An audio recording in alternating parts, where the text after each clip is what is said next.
ఈ సంక్రాంతికి వస్తున్నాం సినిమా టాలీవుడ్ లో ఆల్ టైమ్ రికార్డ్ క్రియేట్ చేసింది. అనిల్ రావుపూడి దర్శకత్వంలో తెరకెక్కిన ఈ సినిమా విక్టరీ వెంకటేష్ కెరీర్లోనే బిగ్గెస్ట్ హిట్ గా నిలిచింది. టాలీవుడ్ లో ఏకంగా 300 కోట్ల రూపాయలు రాబట్టిన సినిమాగా చరిత్ర సృష్టించబోతుంది. అంతేకాదు, ప్రముఖ on time ticket booking platform book my షోలో సరికొత్త రికార్డును క్రియేట్ చేసింది.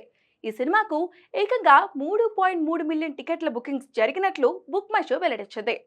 అయితే సంక్రాంతికి వస్తున్నాం సినిమా ఇంత పెద్ద బ్లాక్ బస్టర్ గా నిలిచినప్పటికీ అనిల్ రావుపూడి మాత్రం తనకు దక్కాల్సిన రెస్పెక్ట్ దక్కడం లేదని చెప్పడం షాకింగ్ గా అనిపించింది.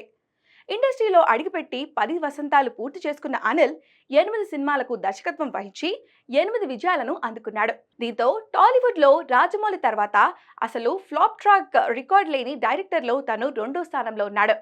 కానీ ఓ విషయంలో మాత్రం అనిల్ కాస్త బాధపడినట్లుగా తెలుస్తోంది. ఇటీవలే ఓ మీడియాతో ముచ్చటించిన అనిల్, ఇన్ని విజయాలు, రికార్డులు, ప్రశంసలు దక్కినప్పటికీ తెలుగు చిత్ర పరిశ్రమలోనూ, మీడియాలోనూ, క్రిటిక్స్ సర్కిల్స్లోనూ నాకు దక్కాల్సిన రెస్పెక్ట్ దక్కడం లేదు. కానీ కొందరు దర్శకులు చిన్న విషయానికొస్తే సోషల్ మీడియా ప్లాట్ఫామ్లో పెద్ద ఎలివేషన్ లభిస్తుంది. ఇంత సాధించిన నాకు అలాంటివి దక్కడం లేదు. అయినా నాకేం బాధ లేదు. ఎందుకంటే ప్రేక్షకులు మాత్రం నన్ను, నా సినిమాను ప్రేమిస్తున్నారు. అది చాలు. భవిష్యత్తులోనైనా ఆ వర్గాలు నన్ను యాక్సెప్ట్ చేస్తారేమో చూద్దాం అంటూ అనిల్ రావుపూడి చెప్పుకొచ్చాడు.